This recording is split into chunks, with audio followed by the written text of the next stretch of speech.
Hey, with Season 2 of House of the Dragon about to come out, let's have a look at what happened in Season 1. At the start of the story, we have Viserys Targaryen on the throne, and he's a nice king, he's cheery, he's not a bad king at all. He's married to Emma, and she's pregnant at the moment. They already have a daughter called Rhaenyra. In the first episode, we see a tourney in celebration of the birth of the king's child. His brother Daemon shows up, and he sees himself as the heir to the king, being the next male relative in line. And he creates a little drama and, show for the spectators, particularly picking on Criston Cole, a ambitious young knight. Viserys' hand of the king is Otto Hightower, and he's a smart man, to be fair, but, seems a bit untrustworthy, right? Well, he's brought his daughter, Alicent Hightower, to King's Landing as well, and she's a companion to the king's daughter. They're similar in age and quite good friends. Emma dies in childbirth, and the babe shortly after. During the funeral for Emma and the babe, Daemon is encouraging Rhaenyra to step up, and she's conflicted because she sees the trouble around her father and the discussion about his heir. She knows that people don't consider her seriously. We see a small council meeting where the king's heir is questioned, and he's told he should name someone. They laugh off Daemon. Lord Corlys Velaryon brings up his wife, Rhaenys, who has just previously passed over for Viserys, and then they argue a little bit about Rhaenyra being heir, and Viserys storms out. Of course, Daemon's waiting in the sidelines, just listening in, sneaky little bugger.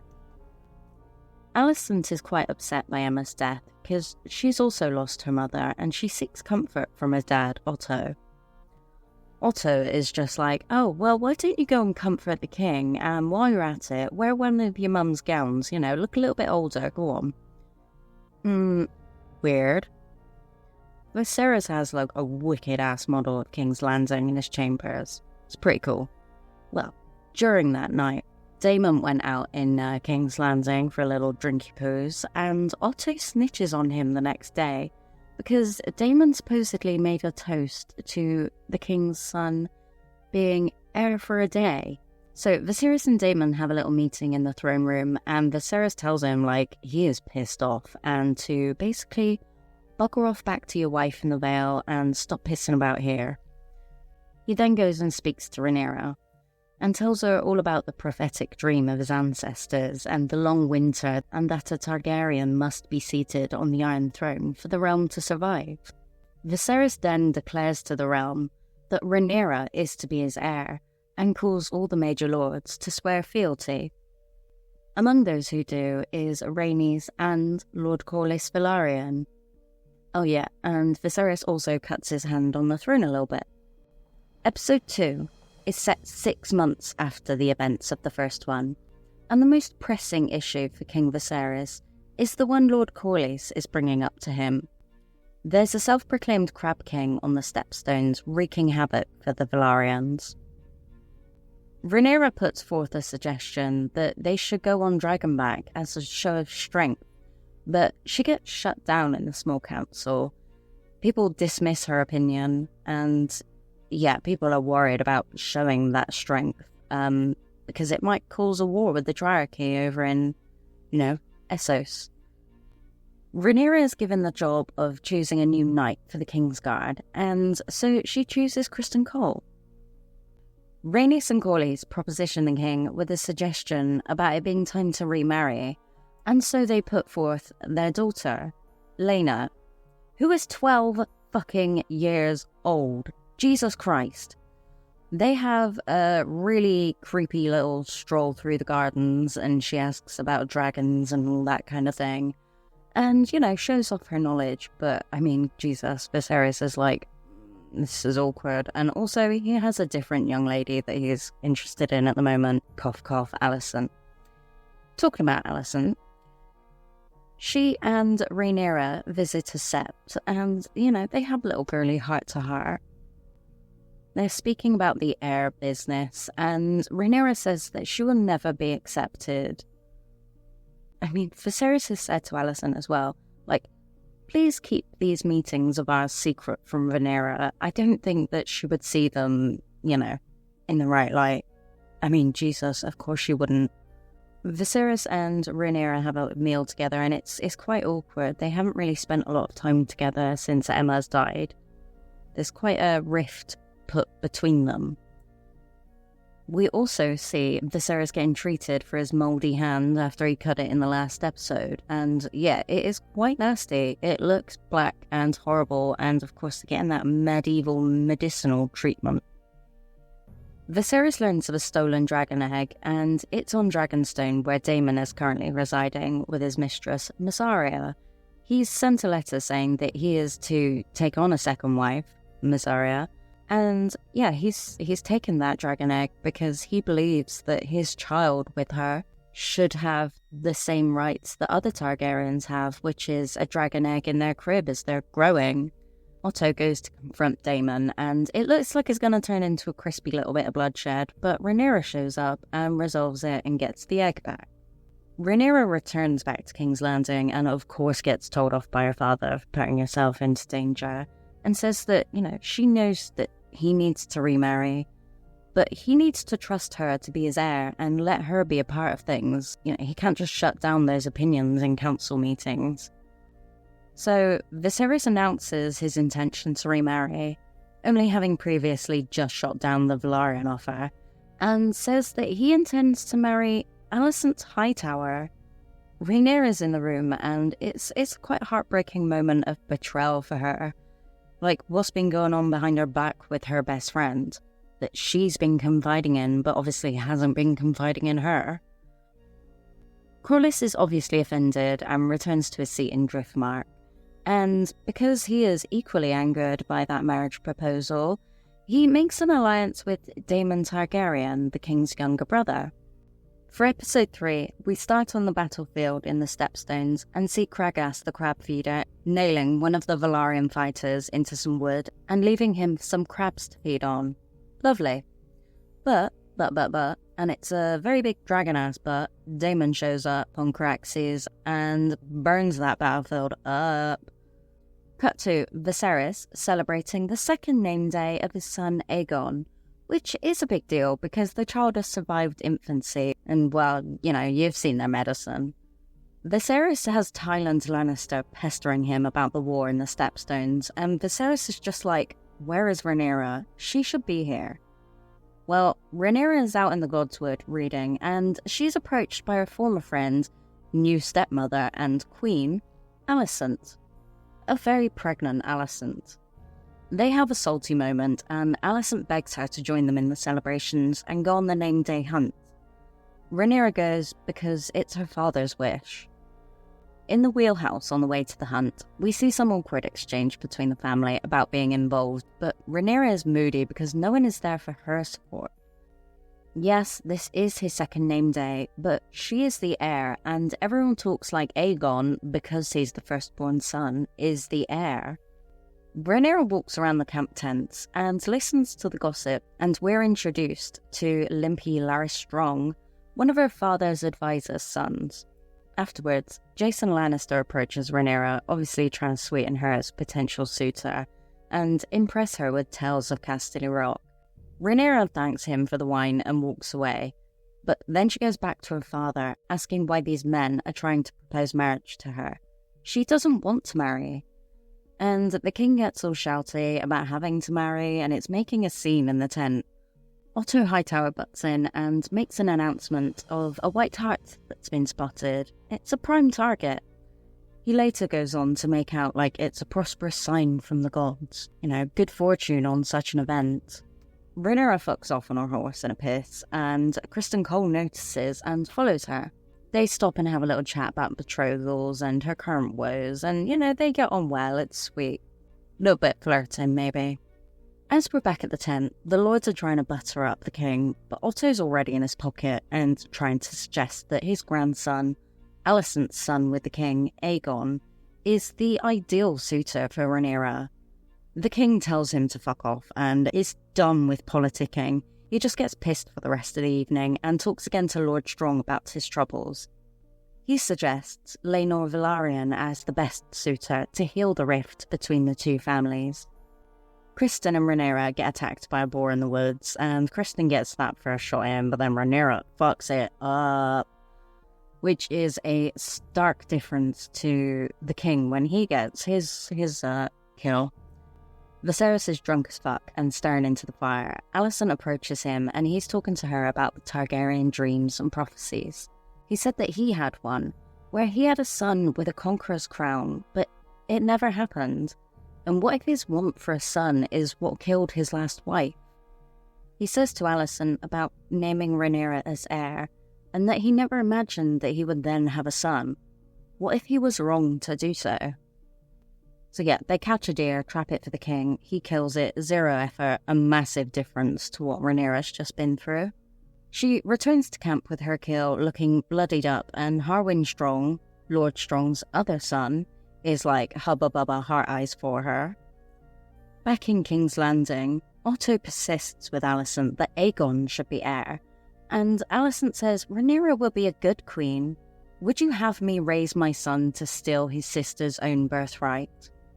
Alicent joins Viserys, and they chat about Rhaenyra's betrothals and the war in the Stepstones, and Alicent suggests letting her go and pick.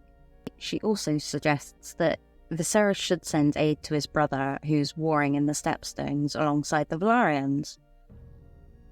Viserys does do this, and he tells Rhaenyra to go and search for her love and marry him. Like, he married his love. Weird. Daemon and the Velaryons get help, and Daemon celebrates this by beating the living shit out of the messenger. He throws out and pretends to have come in peace to draw out the troops, and then decides to go on a one-man war effort to reach the crab feeder. Obviously, he's outnumbered, but Laenor swoops in on his dragon, Seasmoke, and burns the crabby army up.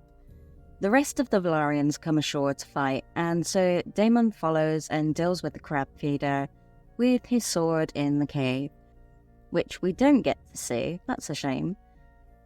Maybe we will in a flashback. That would be good. But anyway, he comes out with the crab feeder's head and arm, and he's victorious. Episode 4 is about a year after, and we see Rhaenyra at one of her stops on her tour of Westeros looking for a suitor. She's at Storm's End with her guard, Sir Criston Cole, and there's a line of lordly men petitioning for her hand in marriage. We get a little taster of the Bracken-Blackwood age-old feud, with a little Blackwood lad getting picked on by a Bracken, which he challenges and actually wins, killing the Bracken suitor. Rhaenyra decides to head home early, and as she's heading into Blackwater Bay, approaching King's Landing, Daemon swoops over, a bit close, on Caraxes, causing Rhaenyra to hit her head. He didn't have to do that, but it's Daemon. He can't help but be showy and contentious. In fact, when he enters the throne room to present King Viserys with the crab feeder's hammer, he's also styled himself with a driftwood or bone, you can tell me, a crown, calling himself King of the Narrow Sea. It's tense for a moment, calling himself a king, but then he kneels to his brother and offers it up to him, a clear sign of fealty. They hug, and it's sweet. The king holds a garden party for the royals and close lords to truly welcome Daemon back into the fold. Alicent's not pregnant anymore like we saw in the last episode. That baby's been born now. It's a girl, Helena. We see Alicent obviously feeling lonely, and her and Rhaenyra start to talk and bond again over the option to choose their husbands. They even hold hands again like they used to, and we see hope for a reconciliation and friendship. Rhaenyra and Daemon speak, and she says that she doesn't want to get married and be trapped and die in childbirth. He tells her not to live in fear, get out, live your life, girl. And to be honest, this is where we see Daemon start to be really creepy towards Rhaenyra. He even gives her wine. Then we see a small council meeting, and instead of serving wine and being sidelined and ignored like she was before, Rhaenyra's now seated and a part of the discussions. They're concerned with Lord Corlys Velaryon. He's now ruling the Narrow Sea, and they've got wind that he's betrothed his daughter to the Sea Lord's son. which would strengthen his ties with Braavos and put him further from fealty to the crown. Later, Rhaenyra finds a letter in her room which tells her about a secret passage out of her room. Imagine that, living somewhere your whole life and never knowing that there's a secret door in your room or like secret passageways around your home. I mean, we don't all live in a castle, but hey. Anyway, she's dressed in common garb and meets Daemon at the end of her route. He takes her down into the streets of King's Landing, where the night is in full swing. Rhaenyra is getting exposed to a lot, and is following Daemon along through all of these people just freely fucking, and then he stops, they kiss, they fucking kiss. Ew, ew, ew. Oh my god, Rhaenyra, no. But Rhaenyra gets really into it, and goes to continue, which Daemon couldn't seem to handle, probably because he's a bit shocked that his grooming went from like 20 to 100 miles an hour in one night, and walks away, leaving Rhaenyra to get back to her chambers alone. She obviously gets back and is all hot and flustered, and invites Criston Cole into her chambers, literally and metaphorically. He's concerned about his vow of chastity and knighthood in the King's Guard, and well, Rhaenyra, she's relentless, and so he caves. Their sex scene is quite mutual, but it's clear Rhaenyra took advantage because of her station. But then if you were Criston and you refuse, like, how do you go about reporting that to HR? I don't know. Meanwhile, Alicent has been playing the doting wife all evening, bathing and caring for her aging husband Viserys. She gets back to her own chambers and then is summoned by the king for what is considered to be her marital duty, to which she goes and lays there stiff as a board. Poor girl. So, Daemon wakes up massively hungover and is being hosted by Mysaria, his former lover, who tells him that she's now risen in the community and is quite a powerful source of information. A little bit like Littlefinger and his whole knowledge is power thing.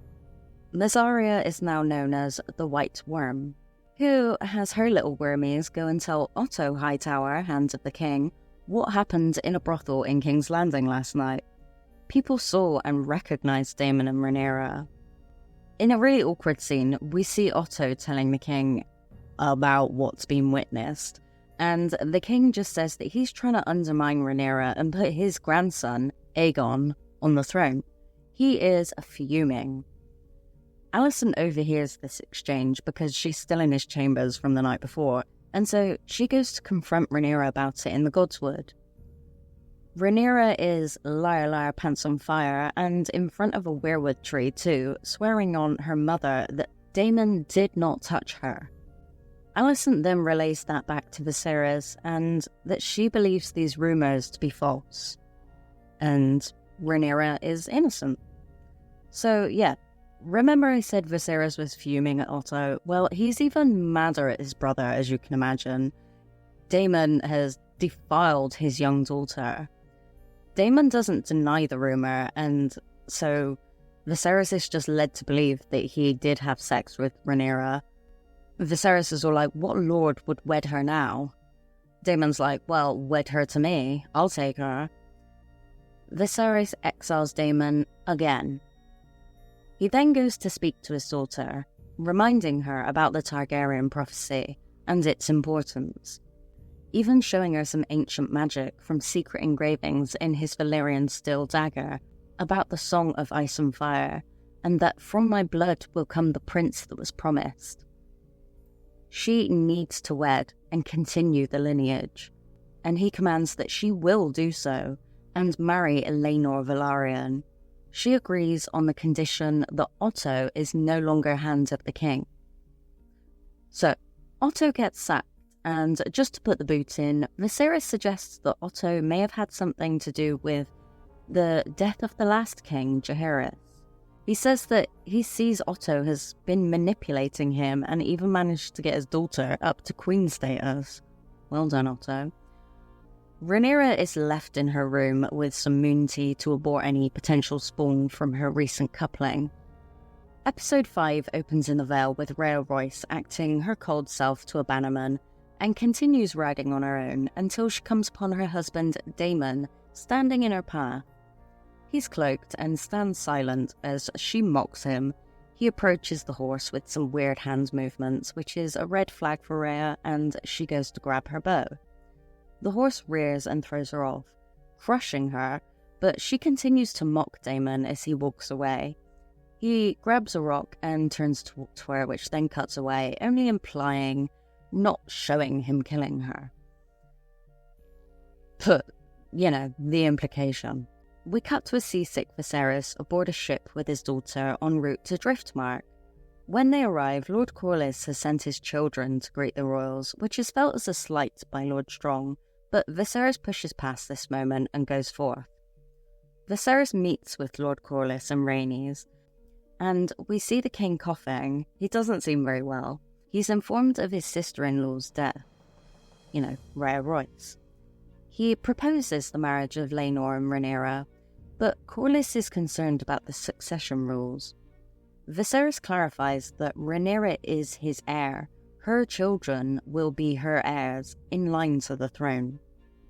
Corlys asks if they will be named Velaryons or Targaryens, and Viserys agrees that they can be named Velaryon until they sit upon the throne, and then they will rule as Targaryens. They agree, and Viserys takes to bed until his ship is ready for a return voyage. Back in King's Landing, we see an award-attempting scene between Otto and Alicent. Otto's been sacked, and he's blaming Alicent for supporting Rhaenyra's innocence. He's leaving King's Landing, but Alicent doesn't want him to go. Daddy Otto gives Alicent a right talking to, and tells her that her children will always be a threat to Rhaenyra's claim. They aren't safe. She needs to either prepare Aegon to rule or cling to Rhaenyra and hope that she's merciful. Honestly, every time Otto is sharp with Alicent in this scene and she winces, shit is really hitting home for her now. Otto then leaves. Alicent is approached by Larys Strong in the Godswood, where he talks about things being out of their natural habitat but still thriving, a metaphor for Alicent and her actions of late years. He offers to be Queen Alicent's ally, and spills the tea on the moon tea delivered to Rhaenyra at the end of the last episode. Alicent's obviously hurt that Rhaenyra lied to her, and that she's then put her neck on the line for her. Meanwhile, Rhaenyra and Laenor have a little stroll on the beach, and she tells him she knows he's gay and she doesn't care, that their marriage will be for mutual political advantages. All they have to do is perform their duty to their fathers in the realm, and then they can go and do as they each see fit. Laenor's sexuality is something his parents are aware of, and they hope it doesn't affect Rhaenyra's claim, if and when Aegon tries to ascend the throne. Laenor has a role in the dunes with his lover Joffrey, and tells him of the proposed marriage arrangements. On the ship back to King's Landing, Criston suggests to Rhaenyra that she run away with him and start a new life. They obviously like each other, but they can't be together in their social current standings. She's like, dude, no, I can't. I am the crown, or at least I will be. These are my duties. I can't abandon them. She tells Criston about her and Laenor's open marriage arrangement, and the guy is just heartbroken. He's soiled his white cloak for her, and he can't live having a secret affair with her. When Viserys returns to King's Landing, he collapses, and Alicent watches on, and she does not look too concerned. Criston is summoned by Alicent and subtly grilled on Rhaenyra's sex life, but the guy just fully confesses that he's broken his oath with Princess Rhaenyra. He begs for a merciful death after confessing, and Alicent just grants him leave to go. Viserys is being treated for his rotten hand, which is now an entire gammy arm. Lord Strong is in his company and provides him with some milk of the poppy to dull his pain and his senses. Viserys wonders what people will think of him after his death, and Lord Strong says that he's a good king, he kept the realm together, and then Viserys falls asleep. Next, we get some beautiful dragon shots of Seasmoke and Meleys as the Velaryons come to King's Landing for the royal wedding. Rhaenyra looks fucking stunning in her bridal wear, and Viserys is sat proudly as the lords do their usual brown nosing. The Valarians make an entrance and walk into an enormous welcome from the wedding attendees. Rhaenyra publicly greets her betrothed, and everyone's all happy, except Criston Cole. Laenor has also brought his lover Joffrey to the wedding. Daemon also enters, all really smug and happy to attend, and Viserys is forced to summon a chair to be pulled in for Daemon on the dais. As Viserys finally starts to make his welcome speech, Alicent times her entry, looking equally stunning. The Strong brothers gossip about this pissing people off, and Alicent making a statement by arriving late, and in her house colours, green, and Viserys continues to make his speech. Then Rhaenyra and Laenor do some funky wedding dance, and in spite of an incredible lack of practice with each other, they nail it. As the dancing gets underway, Alicent talks to her uncle, Hobart Hightower, and Daemon is approached by a cousin of his late-to-lady wife, who accuses Daemon of her death.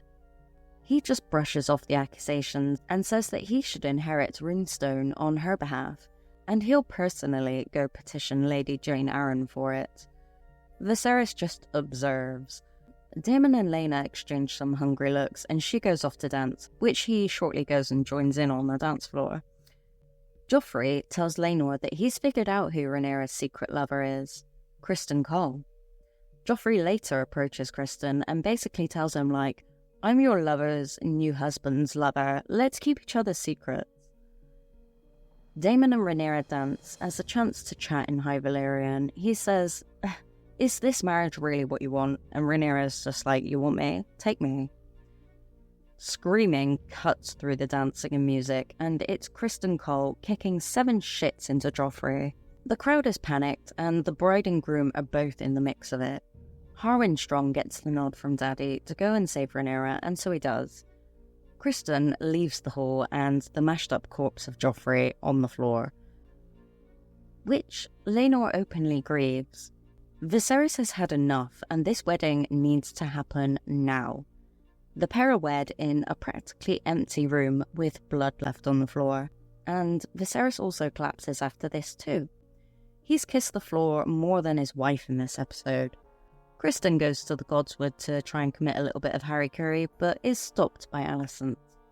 Episode 6 is set 10 years later, and we see the change in actors here now that the younger characters are all adults. We open on Rhaenyra giving birth to her 3rd child, and has a summons from the Queen.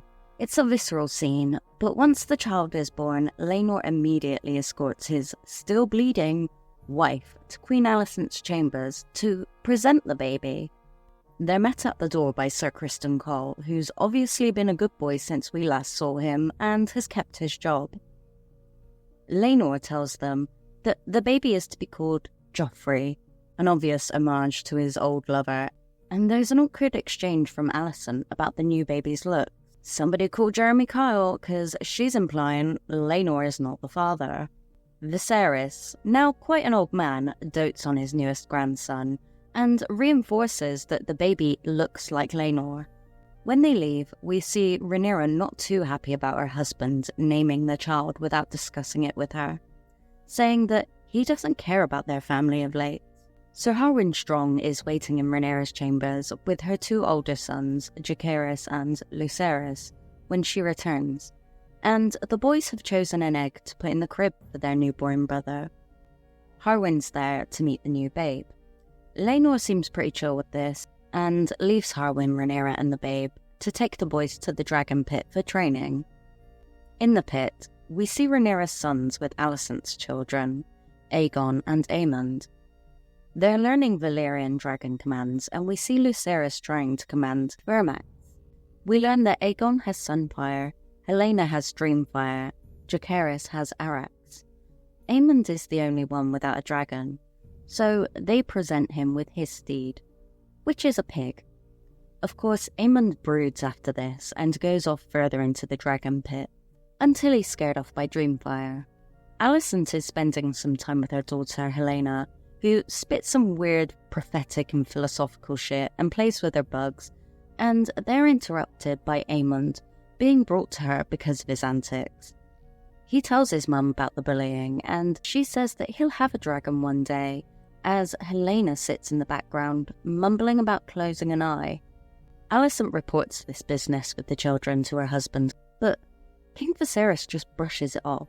She's concerned with the rift, and she brings up Rhaenyra's children's paternity doubt. And Viserys brushes that off too. He talks about a story with different coloured horses and tells her not to bring up these accusations again. Alicent complains to Criston Cole, who seems to be Alicent's personal guard now, rather than Rhaenyra's. She walks in on her eldest son, Aegon, jacking off out the window and scolds him for the bullying, completely ignoring what she's just walked in on. She tells Aegon not to be so short-sighted about Rhaenyra and her claim being a danger to him. We then cut to Caraxes and Vhagar being ridden by Laena and Daemon as a show for the Prince of Pentos. The couple have 2 daughters now, Baela and Rhaena. The Pentoshi prince makes them a generous offer, in turn for joining him in war against the Triarchy.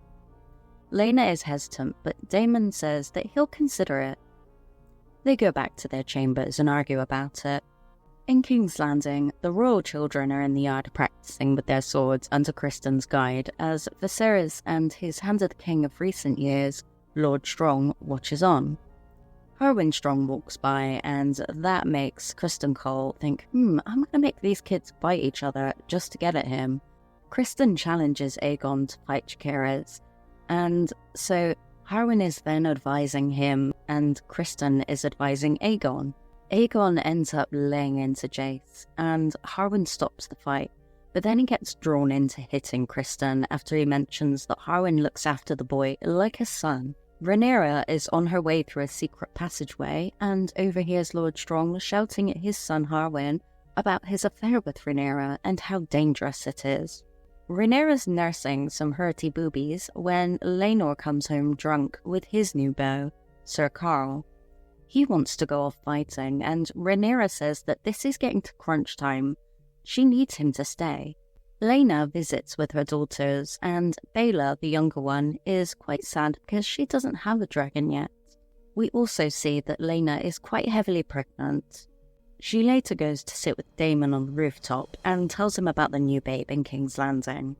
And even he makes a joke about, does it look like Harwin Strong? Laena says that she misses her family in Westeros. She wants to go home. In the small council, Rhaenyra makes a really nice proposal of her eldest son marrying Alicent's daughter, which will unite both claims and the sides of the family. Alicent just embarrasses Rhaenyra by pointing out that she's leaking breast milk, and doesn't give an answer, but then she goes off with Viserys and tells him that she flat out refuses that proposal. Lord Strong visits the king, and Alicent won't let them have privacy. He's there to resign over Harwin punching Criston, and Viserys refuses his resignation. He does grant Lord Strong leave to go and take his son Harwin back to their family seat in Harrenhal. Alicent takes her supper with Larys Strong, and they have a little gossip, and she takes her shoes off. Just a note, Larys then goes off and recruits some prisoners to be his silent eyes. Back in Pentos, Laena is now in childbirth and really struggling. It gets so bad that she drags herself out and commands Vhagar to burn her. Hey, at least she went on her own terms. You can even tell that the dragon did not want to do this. Harwin says goodbye to Rhaenyra and the 3 sons, and Jacaerys asks his mother if Harwin is his father. Is he a bastard? And she's like, nah babe, you good, you're still a Targaryen. She then tells Laenor that their family are all going to Dragonstone. It's the seat of the heir to the throne, after all. Harwin returns home with his father, and somebody forgot to turn the fire off before bed, because the place burns down while they're sleeping. Lord Strong and his son awake and try to fight and flee it, but they ultimately die. Larys tells Alicent about it, and she understands that this was his actions. Why did he go to such lengths? That's not what she asked for. Rhaenyra arrives on Dragonstone with her entourage, and we see Daemon and his daughters mourning Laena in Pentos. Episode 7 is all on Driftmark, home of the Velaryons, and we see the royals and the lords gather for Laena's funeral. Daemon and Rhaenyra see each other again after many years, but Rhaenyra detours to her eldest son Jacaerys, and he says that they should be at Harrenhal mourning Sir Harwin. Bless him. Helena's playing with bugs again, and Aegon despairs over her and being betrothed to her. And Aemon says, I'll go do it then. Kristen tells Alicent that Larys wishes to speak with her. Larys is now the new Lord of Harrenhal. He's just inherited it. Jace goes to comfort his cousins, Rhaena and Baela. Lucerys is being told by Lord Corlys that Driftmark will be his one day, but the boy is so sad. If that comes to pass and he inherits it, that means all of his relatives are dead. Rhaenys goes to also comfort her granddaughters, and Aemond actually puts on a sympathetic face to one of Rhaenyra's sons. Laenor is not handling his sister's death well, and Corlys tells Carl to go and retrieve his patron. Daemon and Viserys reunite and catch up as Rhaenyra warily watches on. Viserys invites Daemon back to King's Landing, but Daemon says Pentos is his new home. As Viserys leaves the gathering for the evening, he calls his wife Emma by mistake. Alicent is shooketh. As night falls, Otto retrieves the drunken Aegon and sends him to bed. Aemond eyes up Vhagar, the newly claim-free dragon. Rhaenys and Corlys fret over the future of their descendants, knowing that Rhaenyra's children are not Velaryons, but Laena's and Daemon's are. Daemon and Rhaenyra go for a stroll on the beach and catch up. She tells Daemon that she did try with Laenor, but the kids aren't his. Daemon and Rhaenyra get it on and get sand in places that you shouldn't get sand. Meanwhile, Aemond approaches Vhagar and climbs on and goes for the ride of his life. They've bonded and he's now claimed a dragon. Rhaena and Baela see this and wake up the boys, Jace and Luke, and together they go and confront Aemond as he's returning to the castle. A serious fight ensues amongst the children, leaving Aemond with his eyes sliced out by Jace. The adults convene about the incident, and Rhaenyra says that the fight ensued because Aemond levied treasonous accusations about her sons being bastards, and he should be questioned about where he heard such slander. Viserys questions him, and he looks straight at Alicent, but then blames Aegon. Aegon's like, we all know, everyone knows, Dad, come on. Viserys says that this infighting must cease. They are a family. Apologize to each other because your king commands it. Alicent argues for her son's eye and a debt owed, an eye for an eye of one of Rhaenyra's sons. Viserys is like, nah bitch, but Alicent takes matters into her own hands and commands Kristen to act upon it. Viserys reinforces his daughter and says anyone calling those kids bastards should have their tongues removed. Alicent grabs the king's dagger, but is stopped by Rhaenyra, cutting her. Aemond says, don't mourn me, mother. I may have lost an eye, but I've gained a dragon. Alicent then expects Otto to scold her for her actions, but he's proud to see her so determined to protect her family, and he's thrilled about Vhagar now being on their side. Rhaenyra gets sewn up, and Laenor promises to be by her side going forward. The king and co return to King's Landing, whilst Rhaenyra remains on Driftmark with Daemon. On the ship home, Larys asks Alicent what she wants doing about the incident, and Alicent is like, oh my god, nothing, but I'll bear it in mind, okay, thank you, bye. Rhaenyra says to Daemon that she cannot face the Greens, meaning the Hightower side of the family, alone. She and Daemon need to unite. Daemon approaches Carl with a plan to pretend to kill Laenor and let them secretly run away together.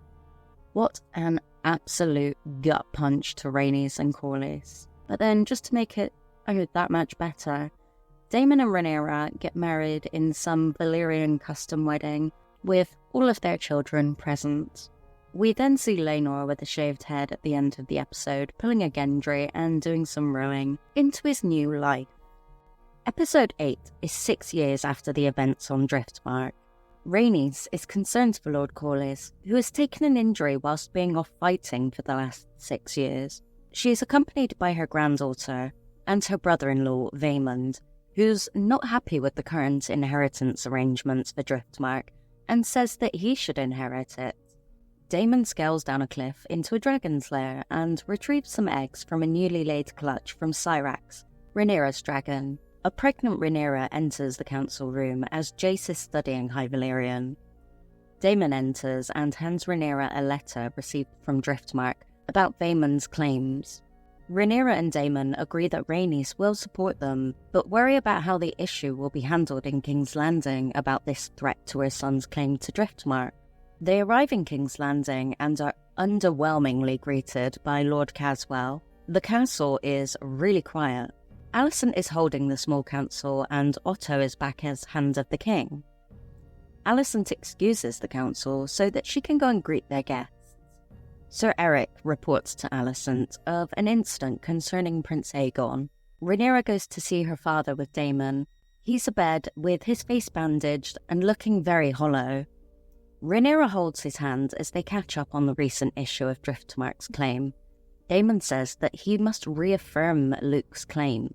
Rhaenyra introduces her father to his newest grandsons, Aegon and Viserys, her children with Daemon. Yes, another Aegon in the mix.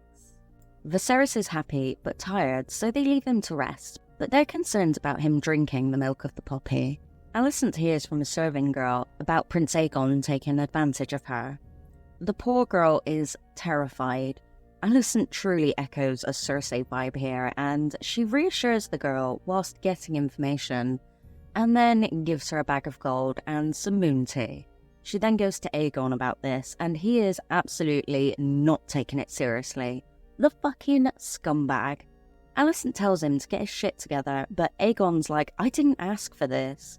And Helena comes in, looking for the maid that Aegon's just terrorised, because she's supposed to be dressing the children that Helena and Aegon now have together. Daemon and Rhaenyra meet with Alicent and share their concerns over Viserys' use of milk of the poppy, and it dulling his senses, letting her get her own way. And she's installed religious faith of the Seven Icons all about the castle, and removed Targaryen ones. Jace and Luke walk about the castle training yard and see Aemond displaying a brutal training fight with Sir Criston Cole. Then he creepily greets his nephews. Alicent, Otto and Vaemond meet and discuss the petition. Otto urges her to be on Vaemond's side, but Alicent is wary of this causing war with Rhaenyra. Rhaenys and Rhaenyra reunite in the Godswood, and Rhaenys still isn't sure if Rhaenyra's had anything to do with Laenor's death, but she knows that Rhaenyra is on thin ice about this Driftmark claim. Rhaenyra visits her father and talks about naming her heir dividing the kingdoms. The burden is too heavy. If he wants her to bear it, then she needs him to defend her in court. Viserys is in and out of sleep, mumbling throughout this, and it's not clear whether he's taken in what she's said.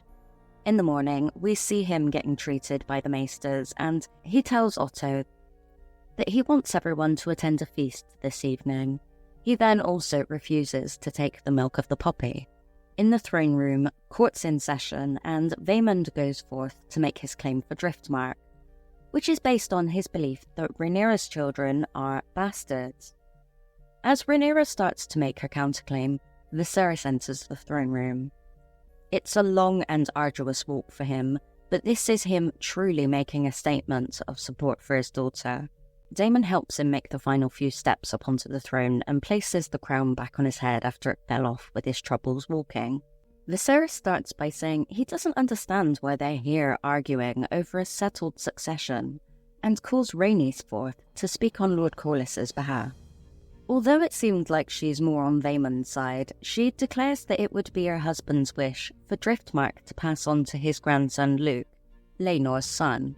She also says that they have arranged marriage proposals between Jace and Rhaena, and also Luke and Baelor. As Viserys declares the issue settled, Vaemond speaks up, saying that this isn't on, those kids are bastards, and Rhaenyra is a whore. Viserys stands and draws his dagger, saying that he is to have his tongue for that. But Daemon saves him the hassle and slices the guy's head in half, leaving his tongue intact, though. Helena is freaked out by this, But Aemond, he's in admiration for his uncle Daemon. Viserys is taken back to his chambers, and Daemon's body is tended to by the Silent Sisters as Rhaenys watches on. Next, we get a lovely family meal with both sides of Viserys' family in attendance. He's carried in, and Alicent prays to the faith of the Seven before the meal. Viserys raises a toast for the newly announced betrothals, and the jibes start from Aegon to Jace. Viserys makes a speech about them all being dear to him, and yet they are so far apart. Rhaenyra follows suit with a gracious toast to Alicent for standing by her father loyally and looking after him. Alicent returns by raising her cup to Rhaenyra, saying that she will make a fine queen. Jace then makes a speech in a very mature gesture to his uncles Aegon and Aemond, saying he hopes to be allies. Aemond was standing but sits down by this, he's sour. Helaena also makes a toast to Baela and Rhaena in sympathy of their new betrothals. Bless her so fucking much, stuck with Aegon. Jace and Helaena then dance, and for a moment we see a glimpse of what could have been, a happy couple uniting the house. If only Alicent had accepted Rhaenyra's offer before. Everyone's all smiles, even Otto, but Viserys grows tired and is taken to bed.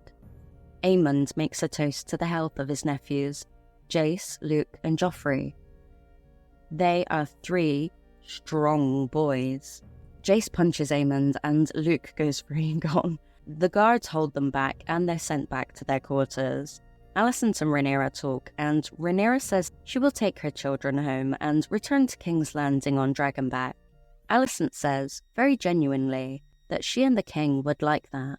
In Viserys' chambers, Alicent tends to him, but he's drifting. He talks about a dream and Aegon, the prince that was promised. Viserys is talking about the prophecy he told his daughter about, but Alicent thinks that he was talking about his eldest son, Aegon, thinking that he's saying that he should be the heir. Alicent leaves, and Viserys takes his last breath. Episode 9 opens on a sleeping castle. As a young serving boy leaves Viserys' chambers and informs Alicent's maid of the news of Viserys' death, Alicent is abed and tells her maid to tell no one else. She goes to Daddy Otto and tells him what she thought Viserys said last night. One of the maids lights a candle in the window, signifying to the White Worm about the news. The small council meet, and Alicent learns that the council planned to install Aegon as king once Viserys died anyway. Lord Commander Harold Westerling and Lord Beesbury are having none of it. Lord Beesbury makes an accusation of regicide, and Criston Cole forces him to sit down a little too hard. The Lord Commander challenges this action, but is told to stand down. They make plans to imprison Rhaenyra and her family, unless she bends the knee to Aegon. This will likely lead to the murder of the king's daughter. Alicent is like, hell fucking no, you lot get back in your cages, this cannot be the plan. Otto commands Lord Commander Westerling to go to Dragonstone and seize Rhaenyra and her family. Harold feels like Sebastian Selmy here, and he tells Otto, no. I am sworn to the King's Guard, and I recognise no authority but the King's. He says he has no place here and walks out. We cut to Helaena in her chambers with the serving girl and the children, when Otto comes in looking for Aegon, but Helaena says he's not here. He's not in his room either, so Otto goes looking. Alicent sits with Helaena and tries to tell her about her father, but Helaena winces away, saying there's a beast beneath the boards. Aemond walks in and gathers what the situation is. Otto asks Sir Eric where the prince is, and says that he's been ditched and believes Aegon is out in the city. Otto commands him to take his twin, Eric, and go and find him and bring him only to Otto. Rhaenys is still in King's Landing, and awakes to find herself locked in her room, and sees the hustle around the castle from her window. The servants are led into dungeons to keep the news about the king's secret. Criston tells Alicent about the fully missing Aegon and that Eric has gone out looking. Aemond is there as well, but Alicent gets close to Criston and says, please go and find him. For everything that you feel for me, like, what's going on, Alicent? Criston says that he will not fail her, and Aemond decides to join him in the search. Down in the streets of King's Landing, Aemond leads Criston to a brothel he's been taken to before by Aegon. But he's not there. His tastes are less discriminating. Meanwhile, Eric and Eric are out there asking about as well. Otto has the lords in the throne room, making them swear to pledge fealty. Some lords will not break their oath. Lord Caswell is amongst them. The ones that refuse to bend the knee are led off by knights, but Lord Caswell, he bends the knee at the last minute. He later tries to flee but is stopped and taken to Otto, who sentences him to the king's justice. We later see him hung in the castle. Otto tells Larys that he knows he's close with the queen, and Larys offers to be his confidant as well. Back in the streets of King's Landing, in a truly despicable place where children are brutally fighting for the amusement of others, Eric shows Eric a blonde boy sat in the corner, a bastard of Aegon's. They're approached by a little wormy, and she tells them that she'll take them to Aegon for a price, via her mistress, which is the white worm, Messaria. They follow. Aemond is very salty because he's more rightly fitting to rule, not his brother. Viserys' body is being tended to by the Silent Sisters, the perfect people for the job, at least they won't end up in prison, and Alicent is there. She is grieving over Viserys. She then visits Rhaenys, and Rhaenys is like, "What the fuck are you up to?" Alicent tells her that it was the king's dying wish to crown Aegon, and she asks for Rhaenys' support. Aemond and Criston spot the twins and Otto meeting with the White Worm. She bargains for him to be a fairer ruler to the people of King's Landing, and in exchange, she will hand over Aegon. The twins find him in the sept under an altar, and he tries to do a runner unsuccessfully. Outside the sept, Aemond and Criston challenge custody, and Criston fights Eric whilst Aemond chases his brother. Eric, who's now seen Aegon's darker indulgences, stands by and then walks away. Aegon truly doesn't want to be king, he just wants to run away. Alicent and Otto speak about finding Aegon, and now that he's in Alicent's custody, the crowning will be on her terms. They will not seize Rhaenyra, but they will offer her decent terms. Criston Cole will be named the new Lord Commander of the Kingsguard, and Aegon is to be crowned tomorrow for the whole city to see. Alicent is later visited by Larys in her chambers, who's come to swap info for tootsies, so they sit and chat. Alicent gets barefoot. He tells Alicent that Rhaenyra must die and the challenges to her son's throne will go away. All she has to do is say the word. So she shows her feet to Larys and he touches himself. Ew. Sir Eric frees Rhaenys, but she won't leave her dragon Meleys. Eric urges her to go to a ship, but the streets are slowly full with citizens being herded by guards. The people are being led to the dragon pit to gather.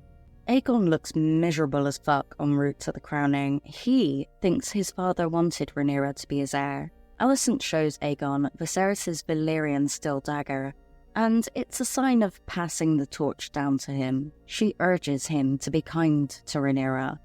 In the dragon pit, Otto announces King Viserys' death, and the news that his dying wish was for Aegon to succeed him. The crowd murmur and then decide they'll clap, and a pathway is made for Aegon to walk down.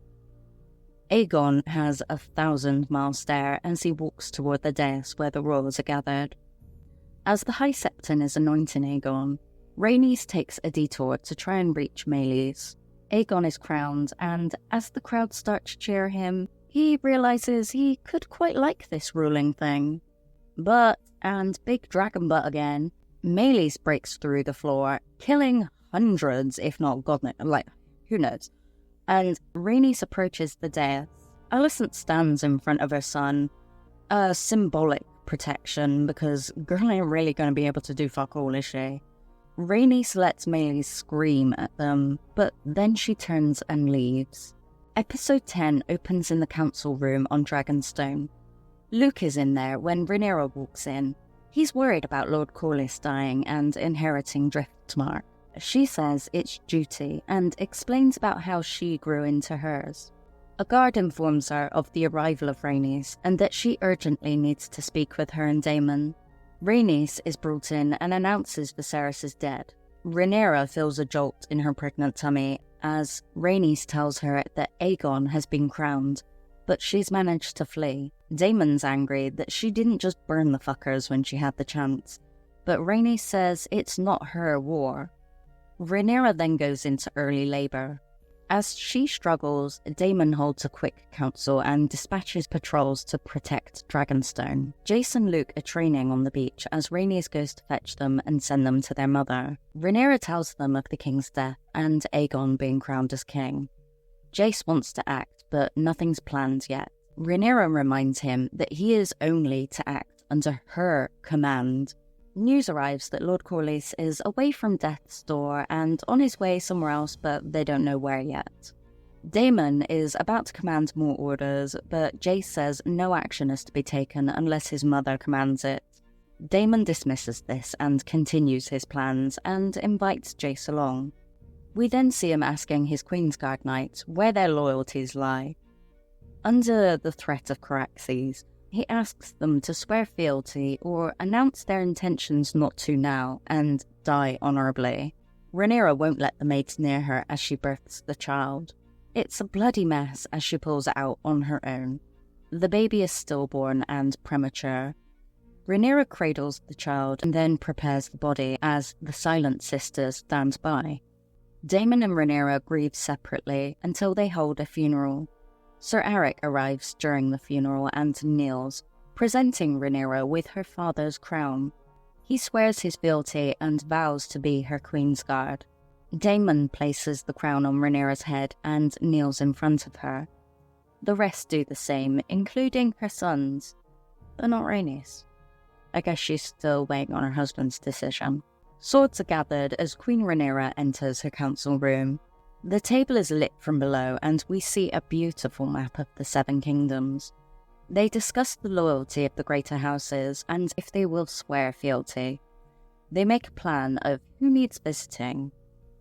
They total up the dragons at their disposal for the war, the ones claimed, unclaimed, and unborn. Daemon wants to get on them dragons and head to King's Landing ASAP. Daemon meets Otto on the walkway to Dragonstone, where they previously had a little showdown. Rhaenyra flies around on Syrax and blocks their exit. She dismounts and walks through them to join Daemon. Otto addresses her as Princess, but she corrects him. He reads the terms offered: kneel to Aegon and you can keep Dragonstone and Luke can keep Driftmark. Daemon and Rhaenyra's children will go to court to be prisoners, cupbearers. Rhaenyra unpins the handpin from Otto and throws it away. He then presents her with a page from a book she once tore out in front of Alicent. A symbol of their friendship. Daemon draws swords, but Rhaenyra tells Otto she will consider the terms and reply tomorrow. Back inside, Daemon talks again about the dragons, and Rhaenyra says she doesn't want to rule over ash and bone. It becomes an argument, and Rhaenyra commands them all to leave. She and Daemon talk alone, and she tells him about the prophecy of ice and fire. Daemon grabs her neck, really choking her, and says, "Don't be dreamy like your dad.